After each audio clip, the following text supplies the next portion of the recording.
We all go through life having to make really tough decisions. And these decisions really depend on case by case scenario, right? And it also depends on the degree of how important and how difficult that decision is. And so we make decisions on a daily basis, right? And some are not that tough to make, and there isn't much at stake, while some are very crucial, very important, maybe even to the point where your life is dependent on it. And you need to make these important decisions. And some even matter on time. If you have enough time to think about the decisions that you make, or there may be some decisions that you just have to make on the spot. And you don't really have time to process it. So for me personally, how do I make a lot of these decisions, these tough decisions? Well, if it comes to like trying to decide what I want to eat, what restaurant I want to go to, usually I'd process it out, right? Like, what am I craving? What did I eat recently? I probably don't want to eat something that I ate recently. How much time do I have to make this decision? Do I have 30 minutes? Do I have a couple hours? And even then, after I process it, if there's a couple options left and I I don't know what to do, I don't know which to choose, then a simple way, a simple solution really, would be to probably like flip a coin or roll a dice or cast some lots as they did in biblical times, right? So I would just let probability decide and let that be the fate, the fate that has decided my next step or my next decision. So something simple as that, or maybe some more important decisions, you'd probably still leave it up to flipping a coin or to uh, by chance, by probability, right? Because you just can't seem to make up your mind. Now, the types of decisions that come from the top of my head that may be more important than deciding what to eat is probably, you know, trying to decide like what job you want to pursue. Or maybe for students, it's about what college you want to attend, what you want to major in, what you want to study. Trying to decide what you want to pursue in life, right? What type of career path you want to go and the steps you need to take to get to that point of landing that perfect job. Or deciding whether you want to take the next step in the relationship, right? And make your casual relationship into a serious one, or deciding whether you want to marry this person or not, right? Or deciding, you know, some important job task if you're in a managerial position, whether you want to let this person go or keep them on the job, keep them part of the company, things like that, right?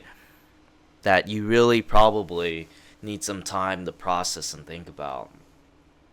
And so some of the things that have helped me make very important decisions and really tough decisions is, I give myself time to process it, right? I weigh my options and I see, well, there's this, I think with my head, like I break it down analytically and weigh out the pros and cons. Now, when it comes to making decisions on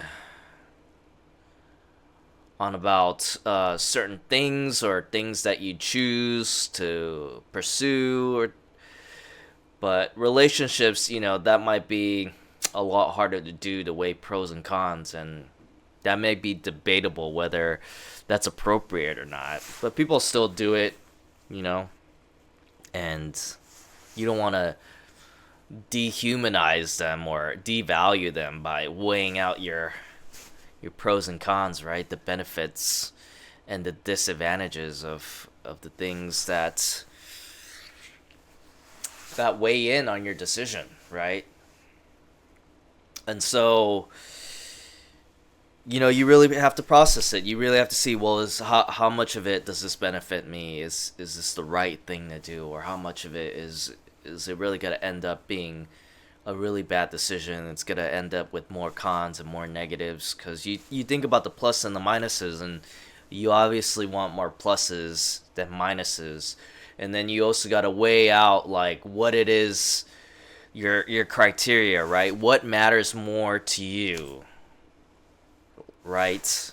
Like, if you're choosing like a career path, do you weigh more on what you're passionate about and what you enjoy in your work, or do you weigh more on security and making a lot of money?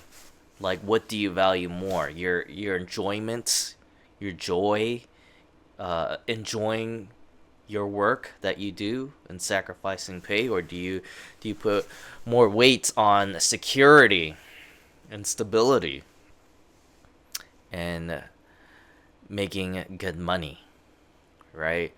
So those are things that you have to weigh out and see which one do you put more weight on, and you have to process it, and maybe you even have to write it down or put it on record, for you to just remember what it is that you have put down for your pros and cons of your weighing options, right? All those things that you put into consideration in making your decision. And so there's that. There's also, your heart, your gut feeling that you just go with your gut, you trust your instincts, right?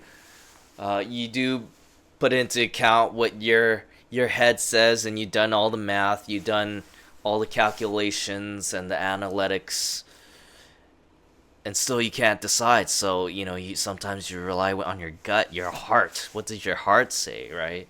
So there's a reliance on just maybe your will, your desire, or just some sort of sixth sense that you might have within yourself, and you don't really know if that's really reliable or not, but you just act as if there is something that is really telling you. Maybe that is outside of you that is telling you that you need to go with this decision, right? So there's that. I would maybe take that into account. I think what helps too in terms of processing a decision is talking about it with people that you trust, that know you really well, that could provide very valuable feedback in making your decision, especially people that know the context and know your scenario, or maybe that are well versed in that area of, or whatever topic subject that you're in. Maybe they're well versed in relationships, or they're well versed in making decisions in a particular job field, right? Maybe they have the same job position that you have, or maybe they've been through a situation where they had to pick a university to go to, or hanging out with certain type of people, your friends, or surrounding yourself with a good group of people, and them knowing like which is a good crowd to go with or which is a bad crowd, things like that. Those are examples, right? But people who know more a little bit in that and have a little bit of expertise in that area of you making that decision, it's good to get feedback and talk to them about it and see if they could lend some perspective in making your decision. So, that always helps too in terms of making tough decisions, right? And it's, you can also go online and talk to people that are random that you don't know, And there's definitely a lot of Reddit posts or social media posts that people put up when they can't make decisions, and they ask random people if they've been in these scenarios and see if they could provide some insight in making your decision, right?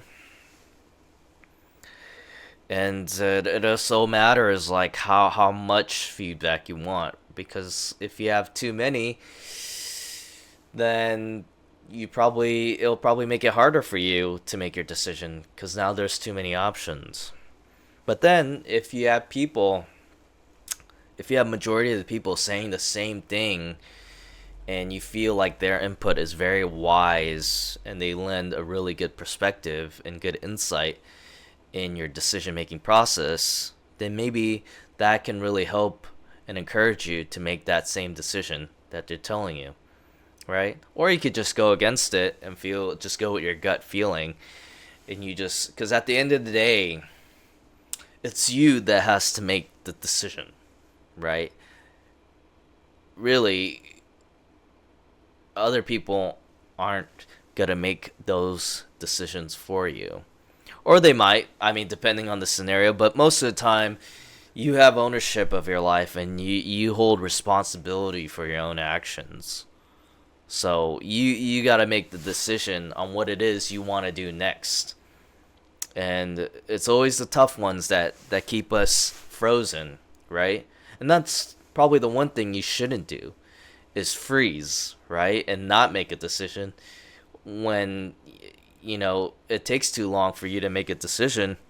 It might be too late, right? It might pass the deadline, if there is a deadline. But obviously, the reality is you have to make that decision, whether it might be the right one or the wrong one, or good or bad. But the thing is, you got to make it, and you got to live with it, right? And it's not every decision that you always make a good one, right? You always look back and you wish you made the other decision, or you made these moves rather than the ones that you made. And that's another thing too. You could always look back at your track record and see the types of decisions that you run. The types of decisions that you have made, right? And look at your track record and look back in hindsight and see like, oh, these are all the decisions that I made, and you break it down and you analyze, oh, why did I make this decision? What were some of the factors in me making this decision? And what were the results of it, right? So just looking back on your history also helps too in processing your decision. And those are just things from the top of my head that has helped me make important decisions. And obviously,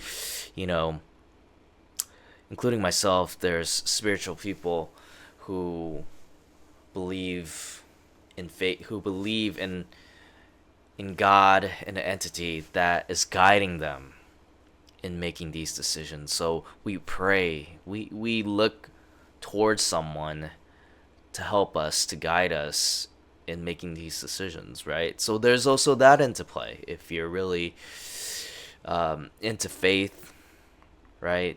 If you're really religious, you take that into consideration, right?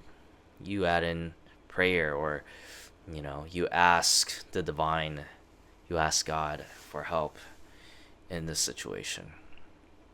Yeah, so those are things from just the top of my head that really contribute to the decision making process. And they may be helpful, they may be not, but at the end of the day, you gotta make the decision, and you gotta see if applying these things will be beneficial for you. But I think for the most part, when I apply these tools or these practical ways, I think it has helped with making the decision. And a lot of times when I make decisions and I really confirm on it, I'm really sold on the decision I'm gonna make. A lot of times, or maybe just a few times, I don't know if there's a lot, but there's that peace in my heart. I develop a certain type of peace where I'm like, okay, this is the decision. I'm pretty sure this is the way I'm supposed to go. And then when I look back on all the decisions that I made that have left like some sort of peace in my heart, I realized those ended up being the right decisions that I made. And it's not always the case, but usually, for the most part, when I'm at peace with the decision that I made, at least for the important ones, then I usually know, okay, this is probably the right move to make. And so that's how I calculate my decision making process. I know that I will have to make many more decisions, but once I make the decision, I don't look back, and I try to go about it with no regrets, and I live with it. And if I made a mistake, then I'll learn from my mistake and make sure that if I come across the same scenario and I have to make a similar decision again, I'll make sure I make the right one. And so that is how I process my decision making choices, and I hope it's helpful for you, and hopefully you can make the right decision when you come at a point where it becomes very difficult to choose.